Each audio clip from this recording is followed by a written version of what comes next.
लातूरमध्ये भाजप प्रदेशाध्यक्ष रवींद्र चव्हाणांनी केलेल्या वक्तव्यावरून काँग्रेस कार्यकर्ते हे संतप्त झालेत। लातूरकरांचा उत्साह पाहून विलासरावांच्या आठवणी पुसल्या जातील याची खात्री पटल्याचं वक्तव्य हे रवींद्र चव्हाणांनी केलं। त्यामुळे काँग्रेस कार्यकर्त्यांमध्ये संतापाची लाट पाहायला मिळते।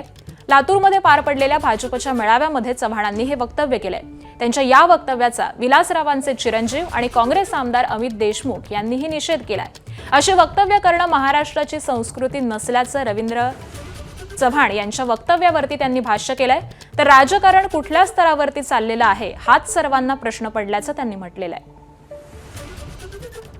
खरं तर आपल्या सर्वांचा उत्साह बघितल्यानंतर लक्षात येत आहे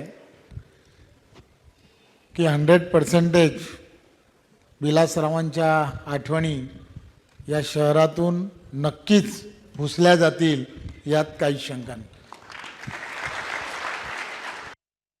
रवींद्र चव्हाण यांनी जे विधान केलंय हे राजकारण आता कुठल्या स्तरावर चाललंय हाच प्रश्न सगळ्याला पडलेला आहे। दुर्दैवी आहे, त्यांनी असं विधान करायला नको होतं आणि लातूरची ही संस्कृती नाही आहे, किंबहुना महाराष्ट्राचीच ही संस्कृती नाही आहे। या विधानाचा मी निषेध करतो आणि त्याचा निषेध सर्वत्र होतोय अशी माझी माहिती आहे। आणि दरम्यान रवींद्र चव्हाण यांनी केलेल्या या वक्तव्यावरती काँग्रेस प्रदेशाध्यक्ष हर्षवर्धन सपकाळ यांनी एक्स पोस्ट करत टीका केली आहे। स्वर्गीय विलासराव देशमुखांच्या आठवणी लातूर जिल्ह्यातून पुसू शकणारा अजून कोणी निर्माण झाला नाही असं हर्षवर्धन सपकाळ म्हणतात। तर अनेक जण इच्छा बाळगून आलेत आणि स्वाभिमानी लातूरकरांनी त्यांना त्यांची जागा दाखवून दिली आहे। विलासराव देशमुख यांनी लातूर जिल्ह्याला राष्ट्रीय पातळीवरती ओळख मिळवून दिली। त्यांनी आपलं संपूर्ण आयुष्य लातूरच्या विकासासाठी समर्पित केलं। आज त्यांच्याबद्दल हे सत्तेचा माज असलेले भाजप नेते लातूरात येऊन बरळून जातात।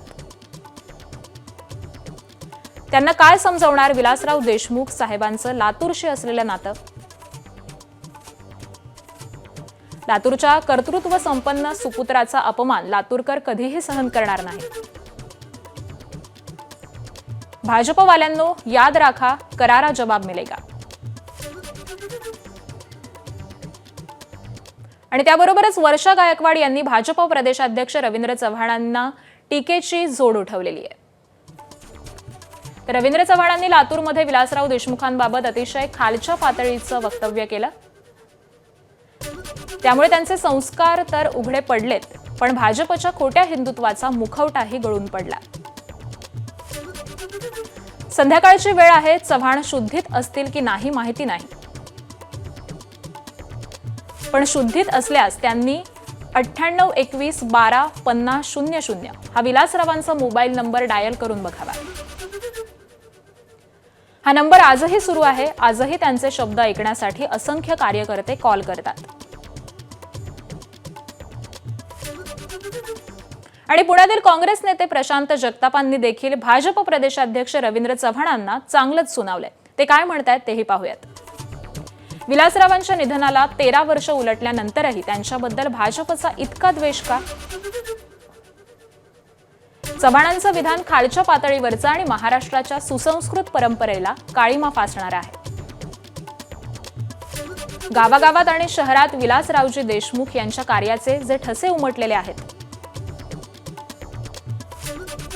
तुम्ही कितीही प्रयत्न केलात तरी महाराष्ट्राच्या डीएनए मधून विलासरावजींना पुसता येणार नाही। एबीपी माझा, उघडा डोळे बघा नीट।